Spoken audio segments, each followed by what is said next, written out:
I want to welcome you to lesson 2 of God's particular revelation.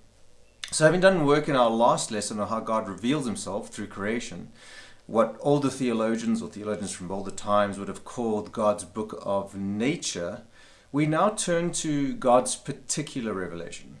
And here we look at the times that God reveals himself to particular people at particular places.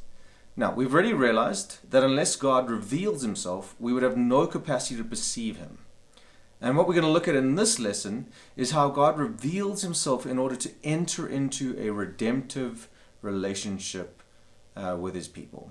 Now, to go back to the last lesson, you should have seen from your studies into the passages assigned that God reveals himself in nature to convict people. Romans 1 verse 18 and the following verses after that shows quite clearly this reality. However, without a special encounter with the self-same God, we would never come to understand him in a way that's relational and redemptive. And so we must ask, how does God speak in this special way? One author said that God is infinite and therefore can communicate in an infinite number of ways.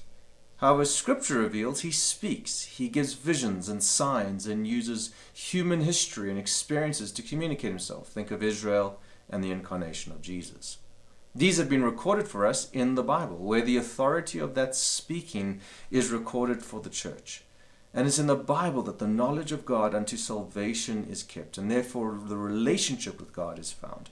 And this is why we treasure it and submit to its authority and power in the life of the church and each Christian. Now, what I've done is also I've linked a video by John Piper called God Wrote a Book. You should be able to find it in your Schoology app. And please watch that after this video. Also read through your notes and see the nature and scope of God's special revelation. And as you do that, I really pray that your study would be enjoyable, but more so, that as you engage with these ideas, that your worship of God would grow. So enjoy the study further.